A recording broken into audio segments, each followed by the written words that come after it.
La ligne Orbe-Chavornay est un minuscule trait de rail, 3 km 898. Mais derrière cette distance dérisoire se trouve une histoire étonnamment riche, faite d'audace et d'industrie. Tout commence à la fin du 19e siècle. À Orbe, l'activité des moulins Rode tourne à plein régime, mais la ville reste enclavée. La grande ligne ferroviaire, elle, passe par Chavornay, ce qui contraint pour le transport de marchandises à passer par la route, avec chargement, transport, déchargement. Chargement, transport, déchargement.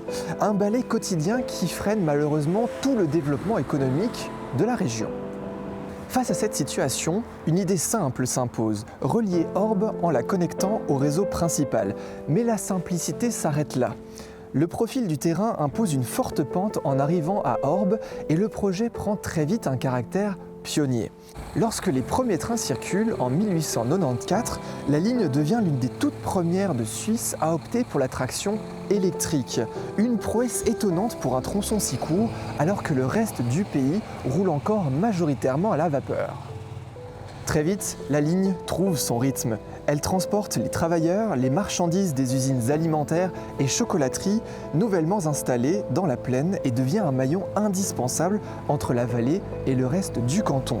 Elle survit aux crises économiques, à 2 guerres mondiales, à la concurrence de la route. Parfois, on l'a même cru condamnée, mais elle a toujours su rebondir, portée par la conviction locale qu'un lien ferroviaire direct vaut mieux qu'un détour par la route. À son apogée en 2019, la ligne comptait 7 km de raccordement industriel, mais donc seulement 3,9 km de ligne pour les voyageurs. L'Orbe-Chavornay n'a jamais été une grande ligne au sens propre du terme, mais son évolution à travers le temps, plus de 130 ans d'existence, montre qu'une petite, entre guillemets, ligne peut être vitale pour un territoire. Elle a su s'adapter jusqu'à aujourd'hui, rentrer dans une nouvelle ère.